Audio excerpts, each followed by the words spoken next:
Mark your calendars, June 9th, the end of the US dollar as the global reserve currency. Then goes in to say, on June 9th, in the year of our Lord 2024, the agreement between the United States and Saudi Arabia to sell Saudi oil in US dollars exclusively ends. Saudi's prince has already notified the US that this agreement will not be renewed and they will no longer accept US dollars. Let's So, talk about that. yeah. Like I said, I give John a lot of credit. He's a hell of a researcher, but this is a dangerous one. And I've always said that when you come out, see, I live in a world of probabilities, and I have been saying that that was going to happen for, I don't know, almost 4 years. In every podcast I've been doing, that's the thesis that I run with. You know that. I've said that on your channel since day one, and it will happen. The probability of it happening is extreme. Is it going to happen June 9th? I'll tell you why he's saying that. But let's go back for a moment. And at the end of 2023, this is an interesting take.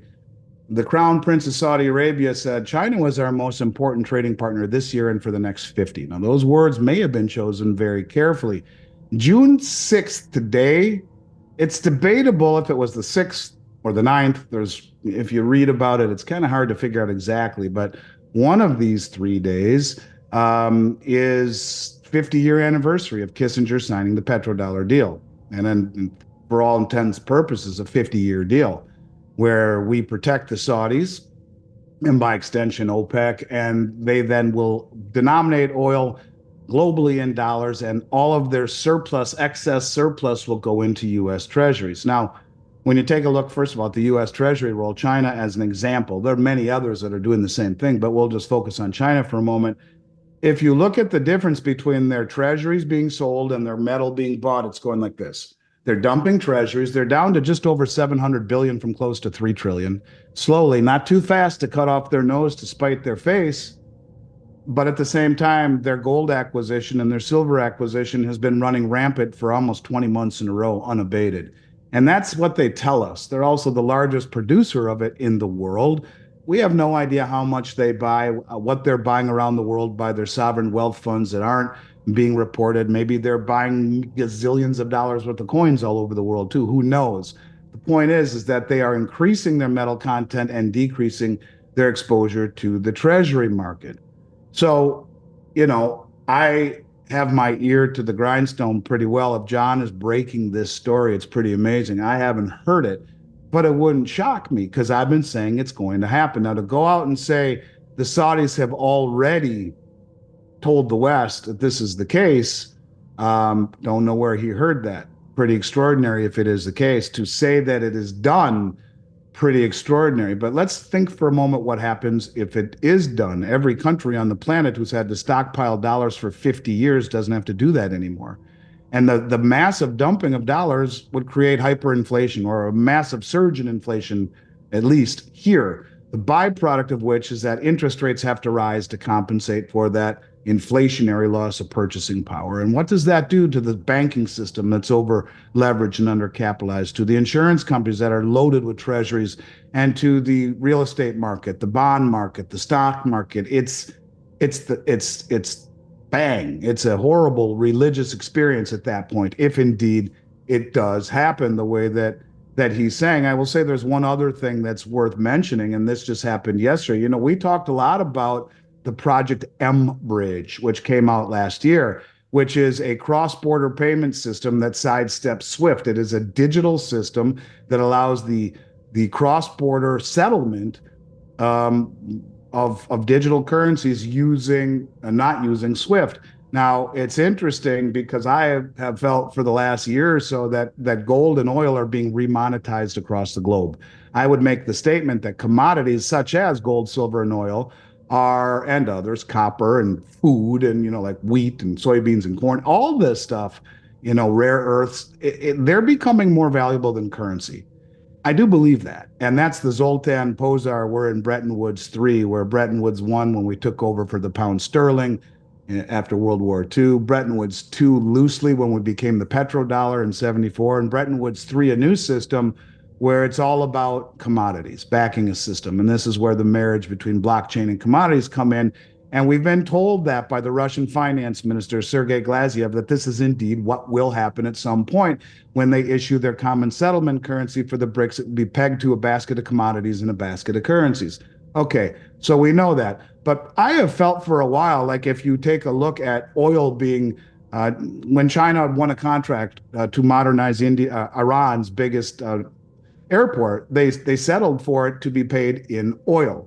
When you take a look at Saudi Arabia selling China their oil for the digital yuan or for the petro yuan bond, both are immediately convertible into gold in the Shanghai Gold Exchange.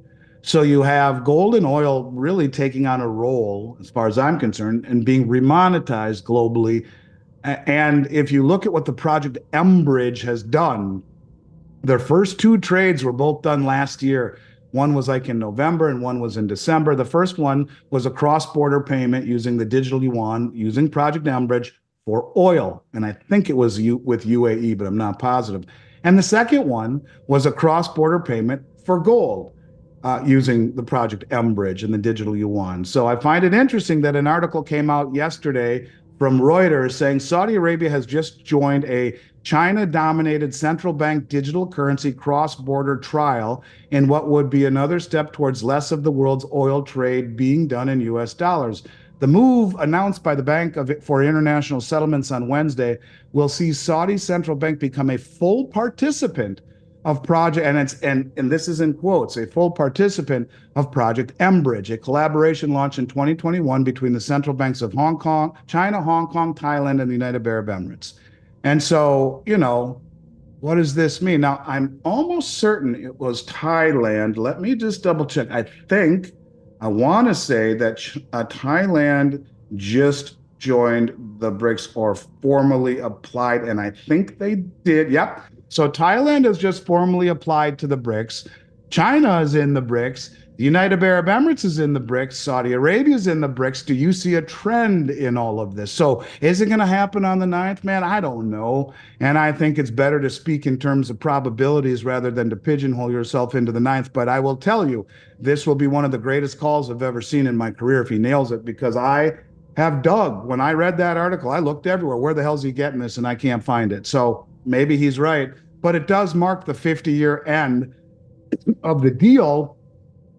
And when you put it in context with the mbridge and with the Crown Prince of Saudi Arabia's admission last year that China was our most important trading partner this year and for the next 50, were those words specifically chosen, or is he just speaking hypothetically? So, dude, as the Chinese curse goes, may you live in interesting times. And honest to God, I don't know that I've ever seen more interesting times where every single day something new is happening. And these are some big developments nonetheless. I don't like that he said June 9th, because then if it's not, or if nothing happens on June 9th, people might think it's not as credible. Regardless, this is something that is happening and will soon. I don't like, and that's 3 days away. Like, holy shit. But here's what's let's look around the globe. BRICS meeting to install the end around the US dollar, gram of gold for barrel of oil. Ukraine continues to siphon the taxpayers' wealth. Congress illegal insider trades are intensifying. About 1.7 trillion, or nearly 30% of outstanding commercial real estate debt, is expected to mature from 2024 to 2026. Most of this debt's going to need to reprice during this time, at a time when office values may have fallen about 34% from the 2021 peak. Also says many commercial buildings are selling 75% less than last purchase price. Example, FedEx building in Ohio sold for $9. Corporate layoffs are intensifying. Hang on, stop right there before you keep going. Yeah.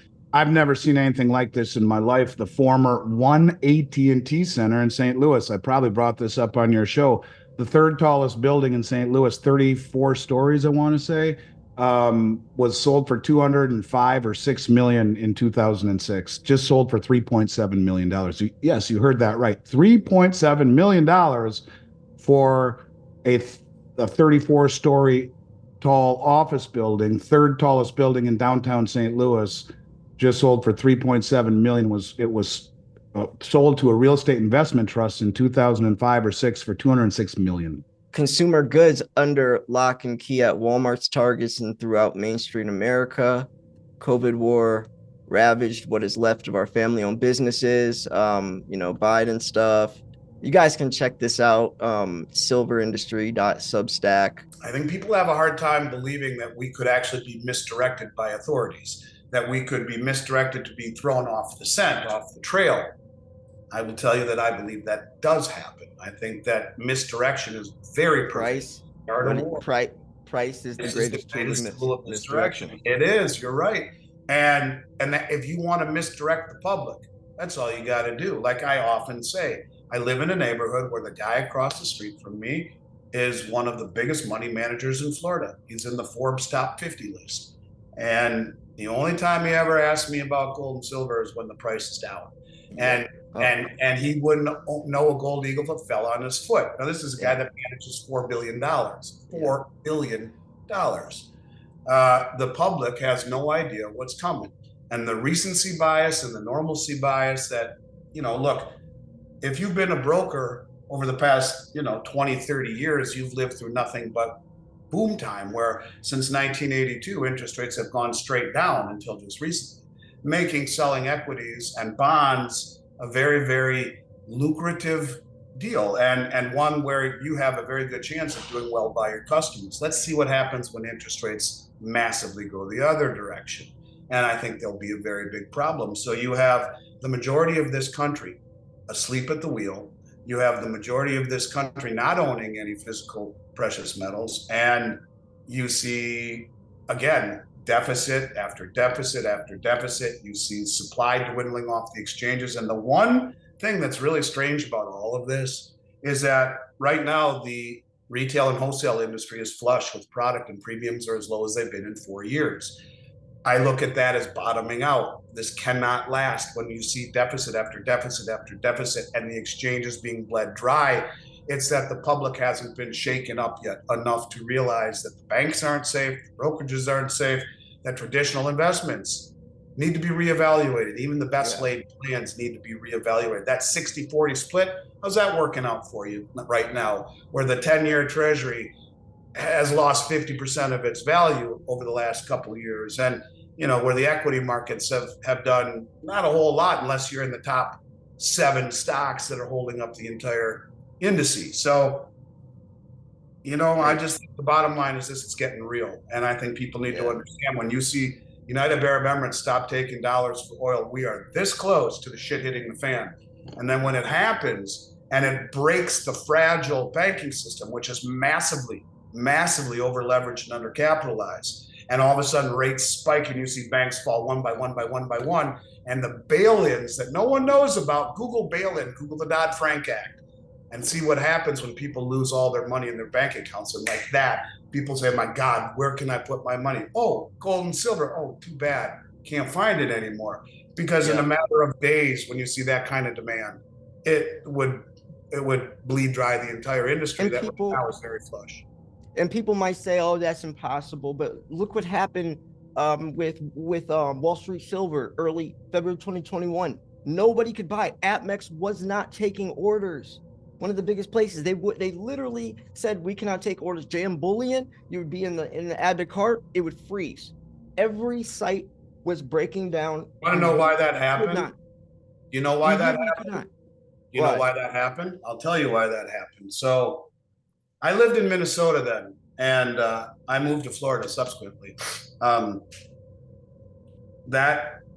My parents rented a house in Boca Grande Island, which is on the other side of Florida. It's over on the Gulf side. And my dad called me up and he said, your mom and I rented a house. We've been here a week. I'm bored shitless. So bring your family down. You can have the house. I'm going home. Oh, by the way, we just bought a condo in Fort Lauderdale, he said. And so, we're going to be down here more often. I said, great. So I packed up my family. So we're going on a vacation. I had no idea that what I'm about to tell you is going to happen. Zero.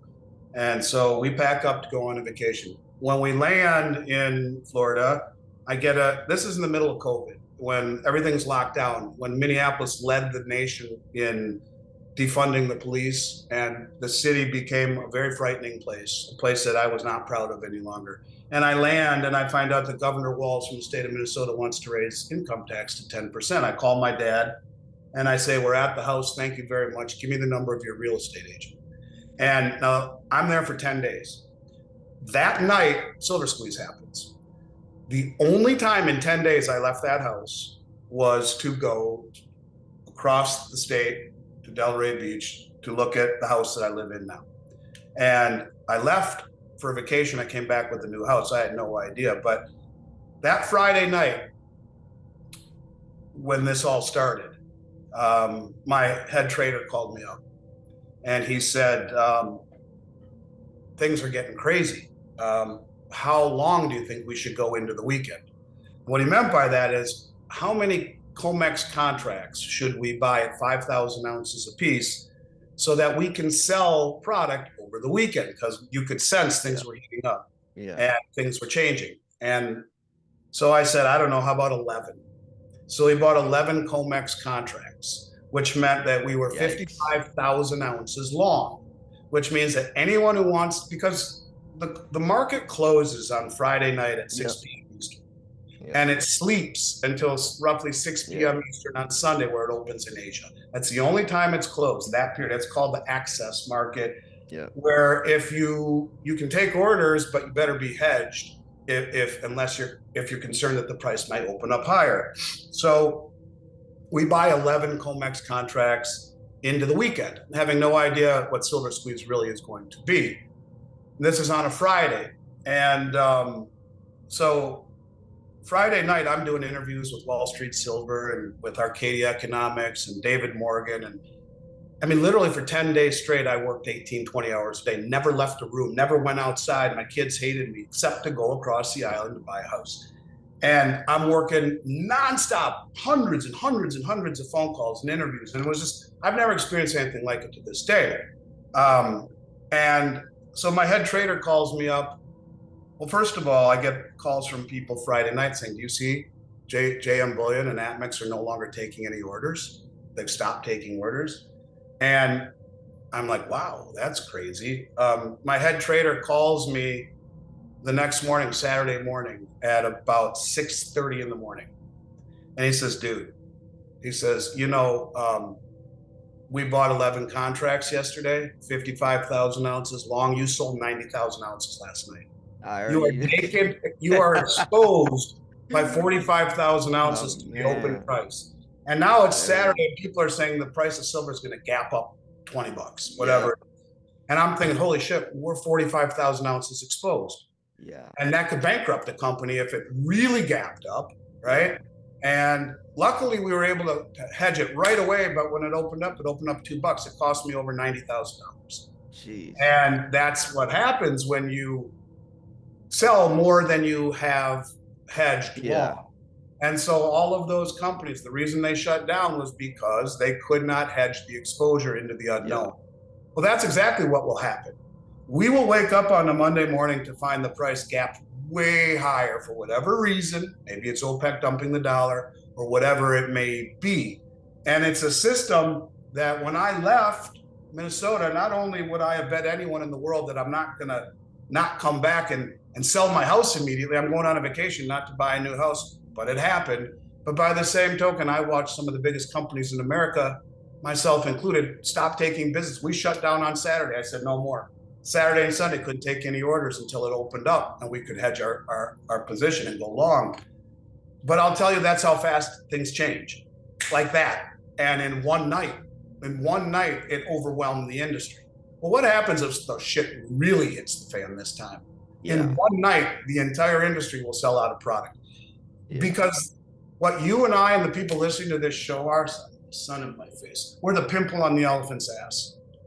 When the elephant, which being the public, says, oh my God, that bank just failed in, they lost everything. And they run to the safety of something like precious metals in your own possession.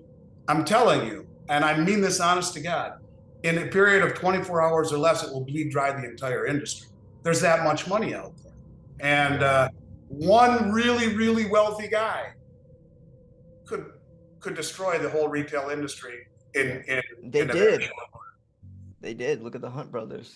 Well, and you know something? Speaking of that, the Hunt brothers realized that there were far more contracts issued than there were bars behind it. So do you know what the open interest is right now on the registered category? The registered category of COMEX are the bars that are held for delivery, backing the contracts that are issued. It is rehypothecated 1,790%, call it 1,800%. That means 1 out of 18 get their silver, the rest gets force majeure cash settlement. That close to the whole system blowing up. And you know, the little boy who cried wolf has been saying this forever, and I'm on the cover of the little boy who cried wolf, but the last page, the wolf comes. And I'm telling you, mathematically, economically, and sprinkling of real old school logic, the wolf is coming. Don't know when or how, but if you're not already in position, you got about 30 seconds to do so. Yep. To put your head between your knees and you know, kiss your ass goodbye type of thing. Yep. I hope it doesn't happen that way. I'm sorry for using profanity. I shouldn't do that, but I'm very serious about this, and I want people to understand that this is a very serious event, which we just saw. We're trying to help people. When we say this stuff, like, we're trying to genuinely help people. Like, we're urging people to take control of your wealth. Like, even those contracts, all those people think they own that ounce somewhere, but the only person that actually owns it is the one holding it in their bare hands. Like I always say, like, if you can't hold it, you don't own it. If you cannot hold it, you do not own that. You think you do, but you don't. I believe that counterparty risk will be one of the nastiest phrases people will ever hear over the next year. Not only do you have $112 billion in the emergency funding program that the banks have borrowed into, that is due to sunset or be paid back in March, but you have the most important election of this country's history. Yeah. Coming in 2024, and all of the craziness that's going to go along with it. I haven't heard many people talk about that. Oh, that's coming. It'll be all that we talk about pretty soon. But you know, 2024 is going to be a year, I think, to go down in the history books. Yeah. And I made a video about that. So being able to buy metal right now at the lowest premium and best availability we've seen in 4 years, it will go down, in my mind, is one of the biggest mysteries of my career. How is it that when you and I talk offline and we have these great conversations about fundamentals and economics and stuff, how is it that people don't see that who are completely sophisticated in finance?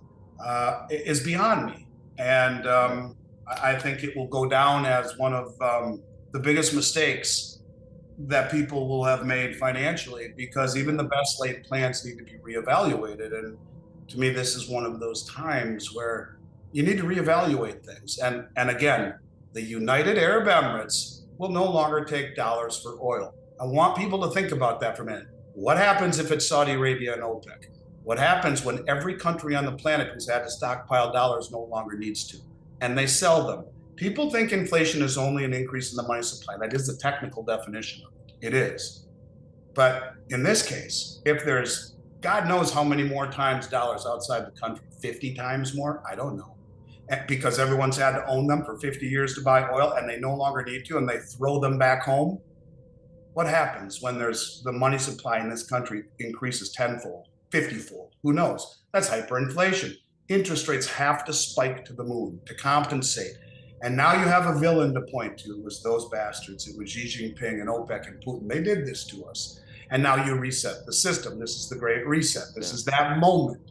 And now instead of the Fed and the government having to fall on the sword for foolish, irresponsible monetary policy and being the horrible steward of the world reserve currency, now it's a villain that did this to us. And I think it's coming. I do. I swear to God, I think it's coming. And this is about as close as I've ever seen to it happening when the UAE, who just joined BRICS along with Saudi Arabia, you don't think they're talking? Hey, we're not taking dollars anymore. That's the very beginning of the door closing on the US dollar being the sole settlement currency for oil. It's a big deal. Do you think I made a video about this as well. I think I sent you something about this. Do you think it's possible for the government to confiscate people's silver? Because I mean, like they did it with gold, Executive Order 6102, which, by the way, guys, they've done it with silver before as well. Executive Order 6814, 1934. The same thing. Give us your silver, you pay a $10,000 fine, 10 years imprisonment, or both. Everyone's like, wait, no, that was Executive Order 6102. Yeah, 1933. That was the truth with gold, but guess what? A year later, he did the same exact thing with silver, same punishments. Just nobody knows about that one because the Executive Order 6102 You're was the right. most popular. You're Same right. one, same thing with silver. And that is him, Roosevelt, right there. That is the executive order. No, I don't. I think that the unintended consequences would be too severe. In 1933, everyone owned gold and silver. Everyone, because it was money. It was tender. And there was a different sense of patriotism in the United States then, and a trust in the government to do the right thing. And part of me believes that's why you have GLD and SLV. You got SLV being basically the largest stockpile of silver in the world that is administered by BlackRock and JP Morgan, two of the biggest nefarious entities on the planet. JP Morgan, who paid a $920 million fine for suppressing the market, is still allowed to be the custodian of the world's largest silver trust. And their employees get sent to prison. Yeah, and HSBC, who may have paid more fines than any commercial bank, the custodian of GLD. So, you know, you create two funds or several ETFs that siphon in all the money because the advisors, they don't want to let their clients buy physical metal because it comes out of their money under management. And once the money comes out of under management, as now everyone gets free trades, they're no longer stockbrokers where they make trades, money on each trade, they're money managers. So anything under the umbrella, they get a percentage of. Well, if it leaves the umbrella, well, no, that's bad. So they'll tell them to buy GLD and SLV or PSLV, PHYS, or whatever it may be.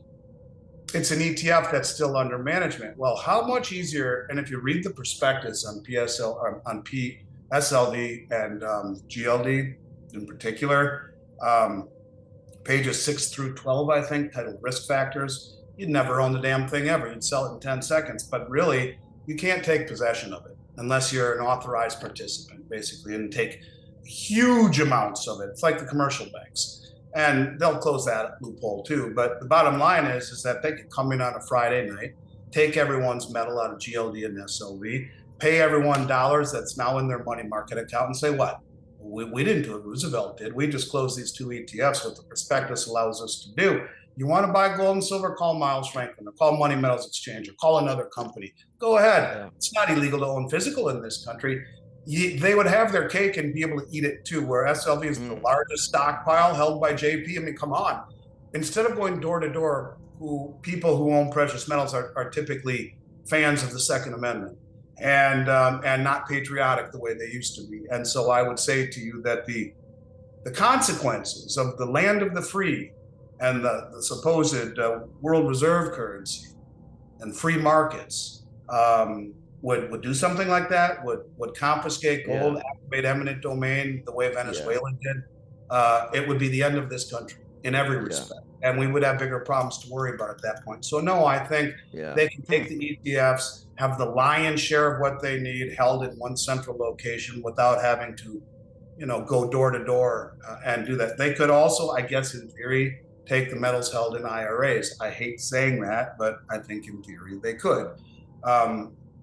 This is one of the reasons why people say, you know, hold it in your possession if you can. If not, make sure it is segregated in your name in a reputable depository, like our BRICS program. Everything is 100% segregated.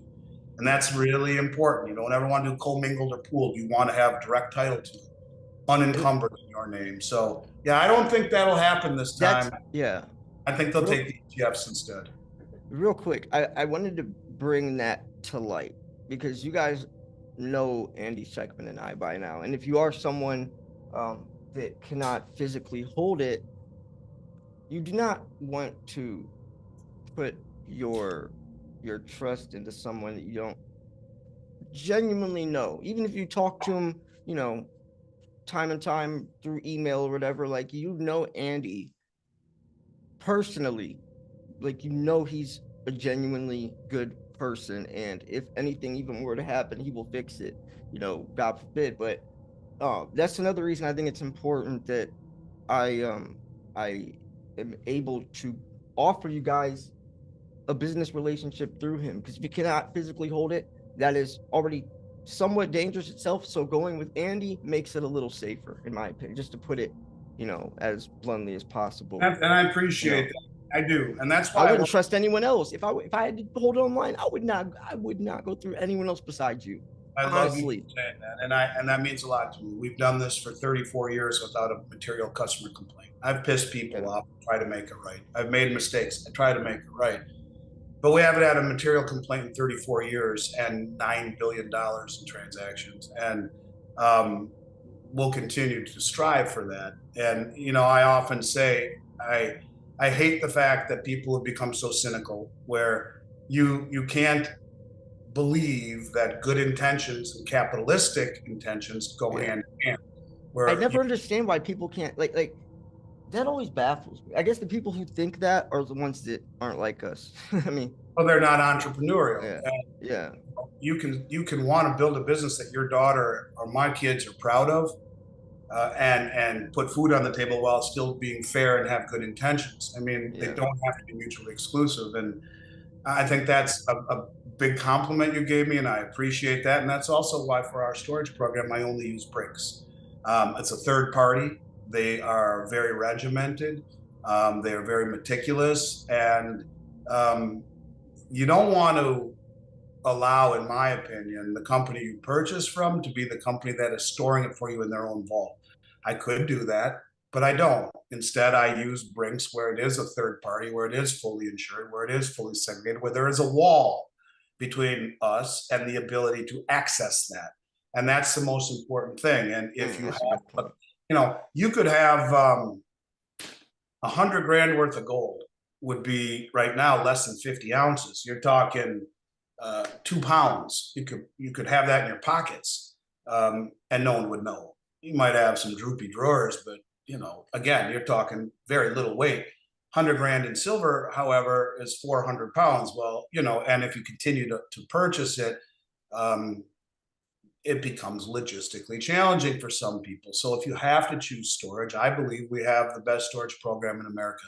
We are the envy of the storage industry. We have worldwide exclusives that BRICS has offered us that no one else has, including fixed rates, including locations in North America that no one else has, including the only safe deposit box program in a BRICS facility in North America. So we're very proud of our relationship with them, but I worked with them, or I chose them, because they're the preeminent name in vaulting. And in a world of imperfect choices, to me, it's as good as you're going to find. Would you ever think about running for president? No, I inhaled. I feel like so many people will vote for you. I've actually got a lot of comments from people like that, like Andy for president. No, you know, I got way too many skeletons in my closet. I was a crazy young guy. It's amazing I'm still alive. You're sweet to say that.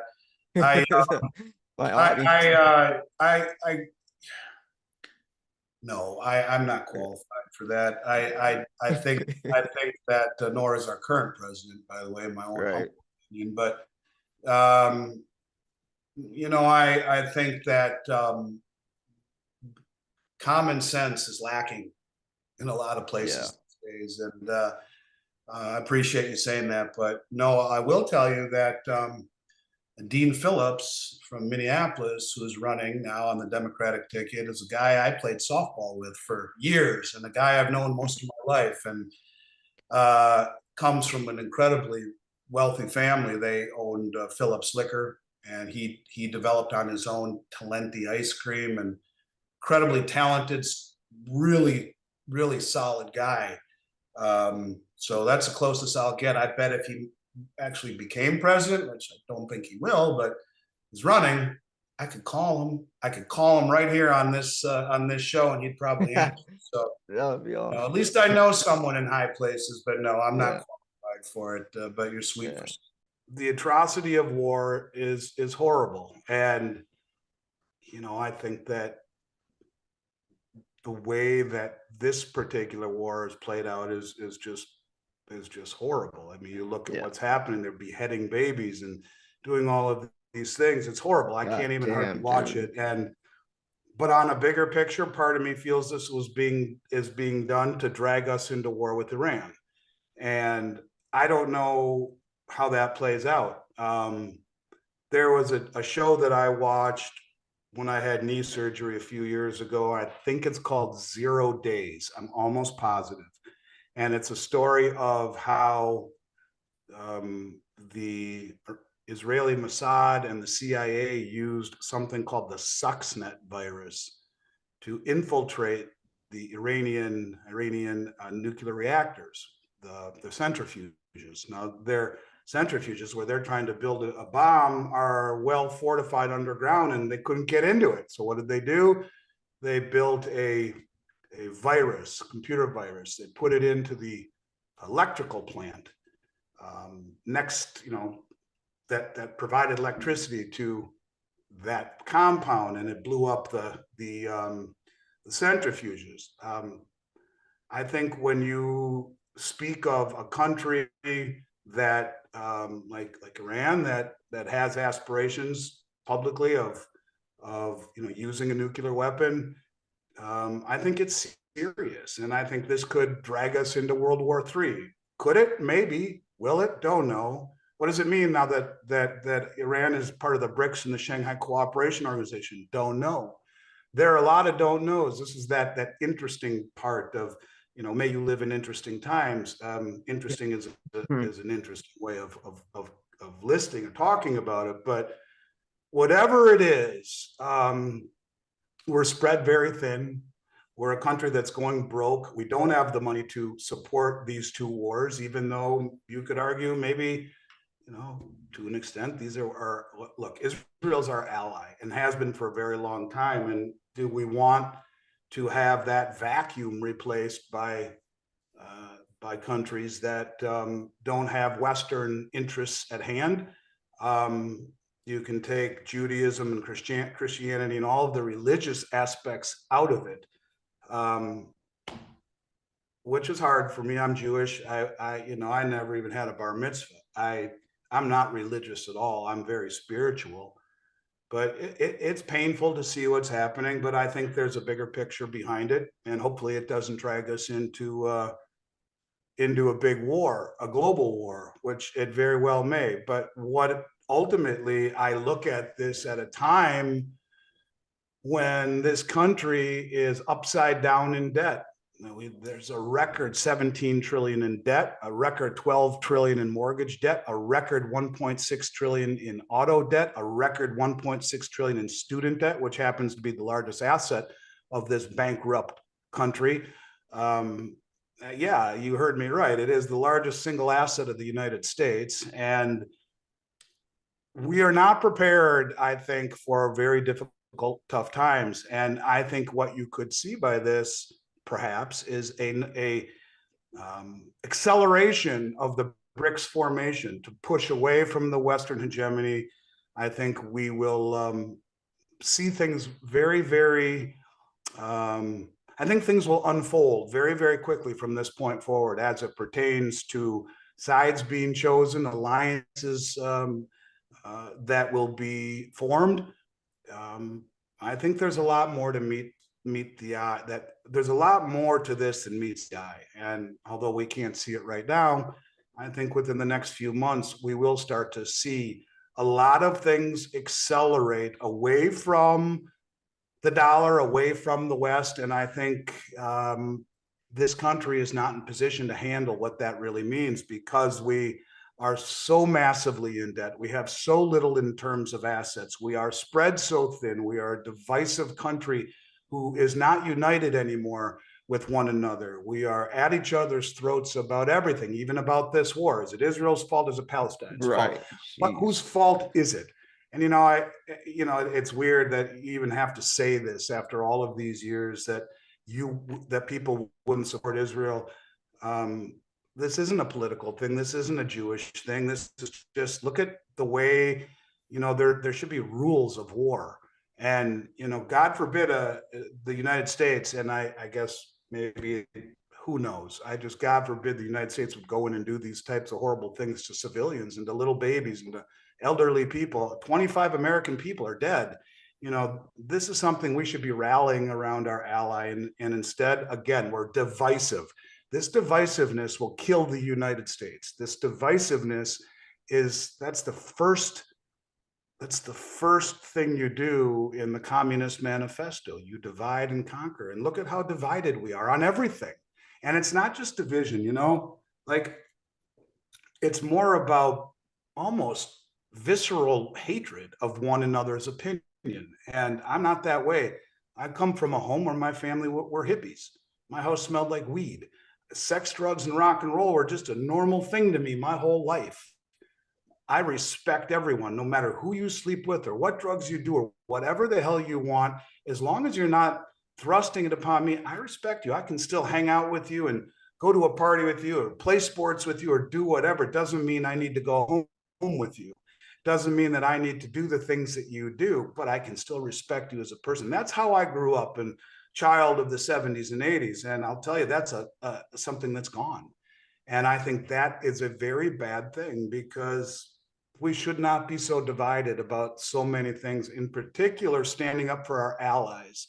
And, you know, the Ukraine wasn't our ally the way that Israel has been. And I just think that things are going to get really ugly because of, look, what's going on geopolitically is upside down, and also economically. But that doesn't bother me as much as the divisiveness in this country. Yeah, that to me is more frightening than anything else. And we are not prepared to unite against a common threat or a common cause, and with our backs to the wall, rise to the challenge. Instead, we hate each other, we're angry at each other. There's lawlessness. There's no respect for authority. There's no respect for religion. There's no respect for the nuclear family, and you know, and everyone's broke and in debt, and rates are rising. This is a bad thing. So I don't know. I don't mean to go on my soapbox. No, it's way different than we just talking about silver. But look, I mean, this is I important. think at some point you have to just accept it and either do the best you can to protect yourself and your family, or get run over by it. And and I think most people don't even see it, and they can't get out of the way of what they don't see coming. Yeah. This is why the 2024 election is so important, you know. And I was going to say, I think that a lot of people are even scared to say the stuff that you're saying, especially publicly, you know. I think about that a lot. Like, am I stupid for saying this stuff? I'm sure I'll get shit for it. I don't know. No. It tells me it has to be said. Exactly. And it's social media plays a huge part in a lot of this, you know. But going back real quick, you said a lot of stuff that is important. You know, you talked about the why. You know, I could say silver's going to hit triple digits next year, but if I don't explain why I'm saying that, it's not saying much, you know. And that separates the true stackers from the people that just hop on the hype train, like the Wall Street silver hype train.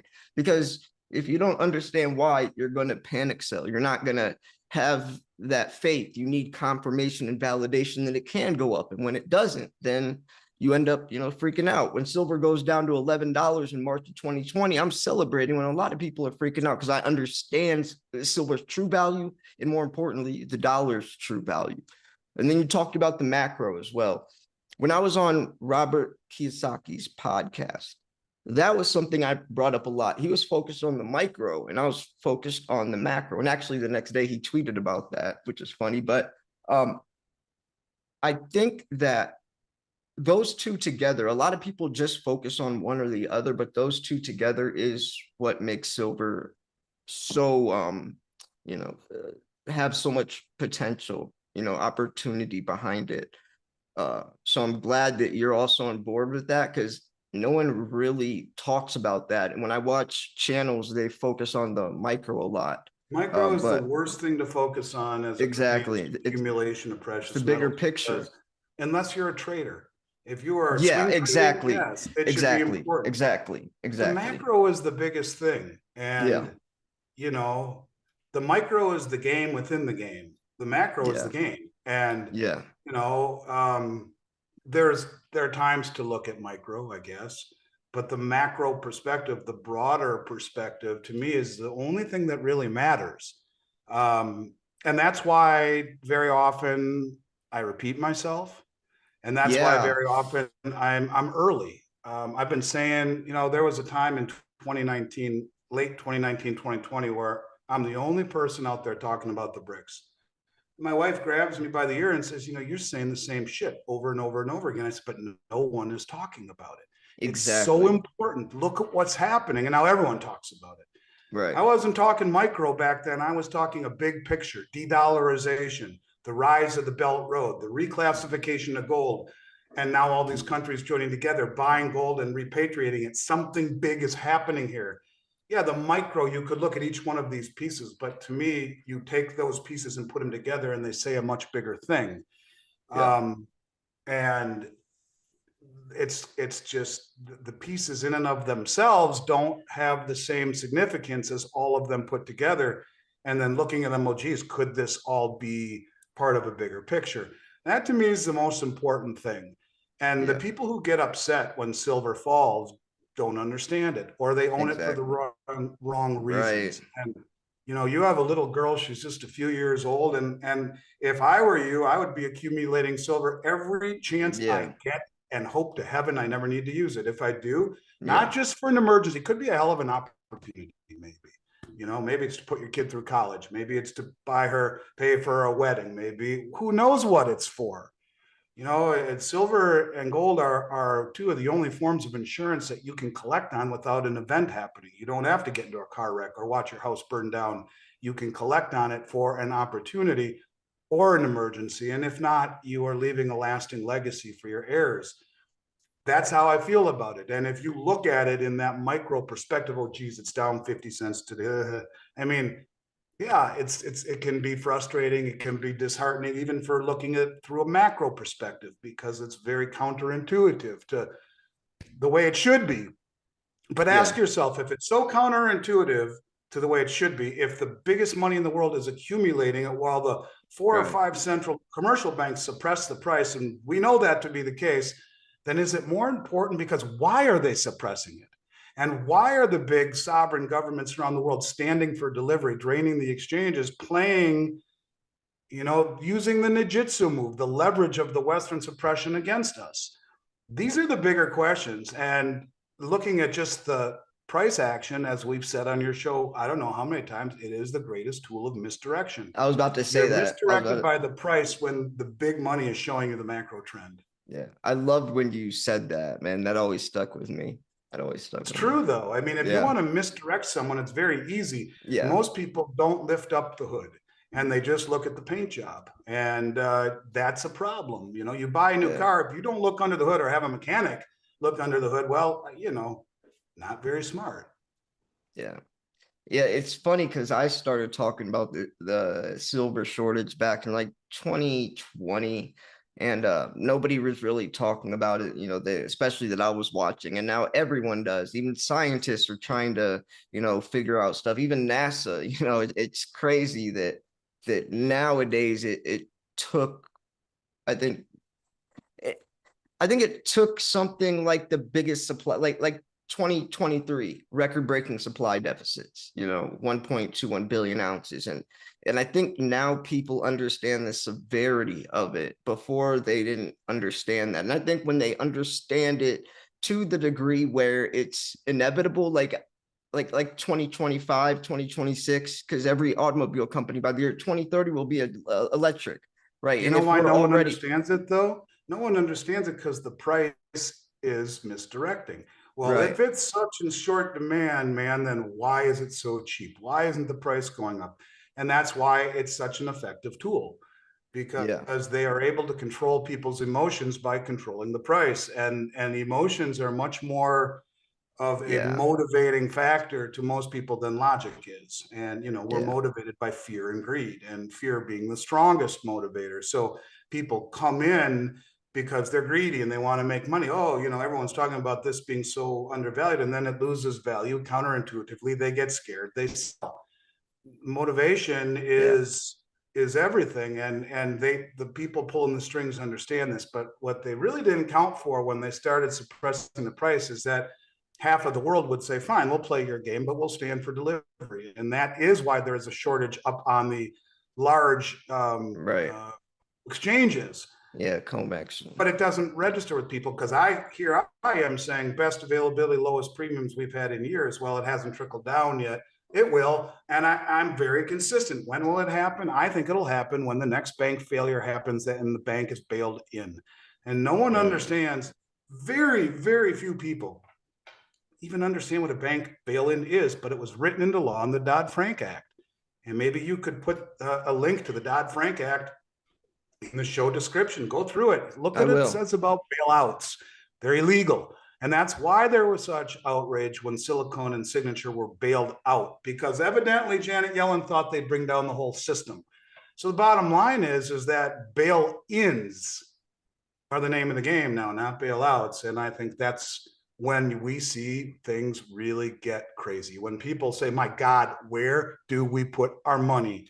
And that's when everything like that disappears. And it goes from being flush to not, just like that, just that fast. Then this other article I found, the guy was talking about how the BRICS have their own types of issues within themselves because of religion and all of that. So it's not as rainbows and unicorns. They have their own hurdles to I'd cross. like to talk about that too. But yeah, that was a very interesting article. Look, when you talk about the BRICS, the difference between what people don't understand about the BRICS, sure, they do have their own hurdles to get over.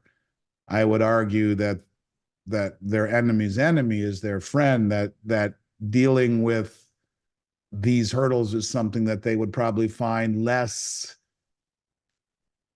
of a hurdle than it would be dealing with the West. And I think that it's important to understand that when you look at the BRICS, these countries are doing things in a cooperative manner. There is no, they do not have a, am I trying to say? They are not bound to any rules. They are together out of cooperation. They are not, they are That's doing a good point. And so they are not bound to rules and regulations. They are doing it in a cooperative fashion. Yeah, they're applying. It's not like they're forced to. Yeah, they're coming out and saying we want to join this. So it's more of like that makes sense.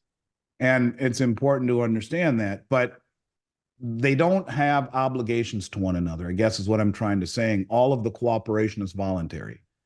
And so when you realize that this is a cooperative endeavor where the presidency rotates every year, it was in South Africa last year, it's in Russia this year. It is if you look at the way they're striking deals around the world, building infrastructure and whatnot in a cooperative manner, I mean, that's the way all business and trade should be. Like even little kids on the playground trading crackers for cookies, if I have something you want and you have something I want, then we trade. And that's what it is. And when you talk about the role of money in all of this, money is just used if I don't want what you have, I'll buy it with money. So, but when you talk about cooperation, these countries all have the natural resources, and so they are trading with one another and with cooperation. Some of the countries, all of the 30 countries that have formally applied, if you look at what they have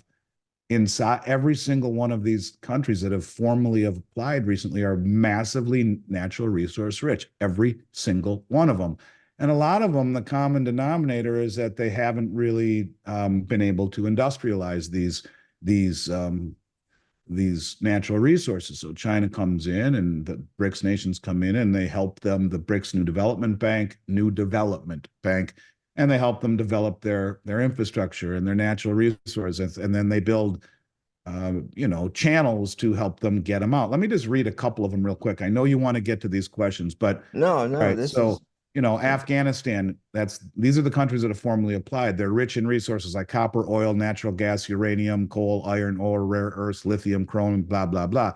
Algeria has the 10th largest proven natural gas reserves globally, is the world's 6th largest gas exporter, and has the world's 3rd largest untapped shale gas resource. Bangladesh, one of the world's top 5 fastest growing economies, and shares a 4,100-kilometer border with India. Bolivia, very rich in minerals, including tin, silver, lithium, and copper. China has also invested considerable sums of money into the country via the Belt Road Initiative, including neighboring Peru, with ports specifically built to handle future Bolivian exports. Cuba, an active member of the Belt Road. Cuba shares close cooperation in infrastructure, technology, science, tourism, and energy. Ecuador, negotiating free trade agreements with China and Eurasian Economic Union. Indonesia has abundant natural resources. Primary industries are fishing, petroleum, timber, paper products, cotton, cloth, petroleum, natural gas, bauxite, coal, and tin. Its main agricultural products are rice, coconut, soybeans, bananas, coffee, tea, palm, rubber, sugarcane. Kazakhstan economy is highly dependent on oil and related products. It's in addition, its main export commodities include natural gas, ferrous metals, copper, aluminum, zinc, and uranium. Mongolia, resource-rich and transit point between Russia, Kazakhstan, and China. Nicaragua, the leading gold-producing country in Central America. Nigeria is a nation that has the world's 9th largest gas reserves and significant oil reserves. Pakistan is already a member of the Shanghai Cooperation Organization, holds a key position within the Belt Road Initiative. It's ultimately intended to link Western China to the Persian Gulf and includes the Gwadar port on the Arabian Sea. Senegal, with reserves in oil and gas and gold. The energy industry is at a growth stage and reserves have only recently been found. The BRICS nations will be keen to secure its supplies. Sri Lanka. Sri Lanka's Hambantota and Colombo ports are considered as epicenters of China's Belt Road Initiative in South Asia. They can be used a regional maritime hub between South Asia, Southeast Asia, Central Asia, Middle East, and East Africa. This in turn gives additional import connectivity routes via the international north-south transportation corridor from Pakistan's Gwadar or Iran's Shabanar port through Central Asia, on and on and on. Sudan, top five export markets are 100% BRICS, China, Russia, Saudi Arabia, India, and the UAE. If they join, it would give complete control of the Red Sea routes. So Sudan was one of those. It gives complete control of the Red Sea if they join. Sudan is the African continent's 3rd largest gold producer. There's 30. No, these are the top 20. So there's 4 more. Thailand, it's in the ASEAN, the Association of Southeast Asian Nations. So they're just natural to fit in there. Turkey, again, Turkey asked to be part of the European Union and they turned them down. So now they're joining the BRICS. Uruguay, I don't know what they have. I didn't write that down, but Uzbekistan, 80 tons of gold annually, 7th in the world, 10th in the world copper deposits. What else does it say there? It says ranks 11th in the world in natural gas, 7th in the world globally in uranium, significant untapped resources of oil and gas, and then Venezuela, number 20, the world's largest known oil reserve. So when you talk about all the countries that are joining BRICS, this is a massive deal that is coming in October. There's 30, that was 20. There's another 10 that have formally applied and another 20 or more that have informally applied. So yeah, this is crazy. This came out 4 hours ago. South Africa says 5 countries confirmed they're joining BRICS. January 31st, 2024. Literally 4 hours ago. Well, you know why they're saying that? Because Saudi Arabia was the one that had not fully committed yet. Yeah. And the fact that they have is huge. It's huge. And that's why I like the term logarithmic decay. Little by little by little, these 5 out of the 6 they have confirmed: Saudi Arabia, UAE, Ethiopia, Iran, and Egypt. Argentina is written to indicate they will. Yeah. Oh, that's what I want to mention. Argentina declined. I thought right. That was that's their new president, and okay, fine. So take Argentina out. That's okay.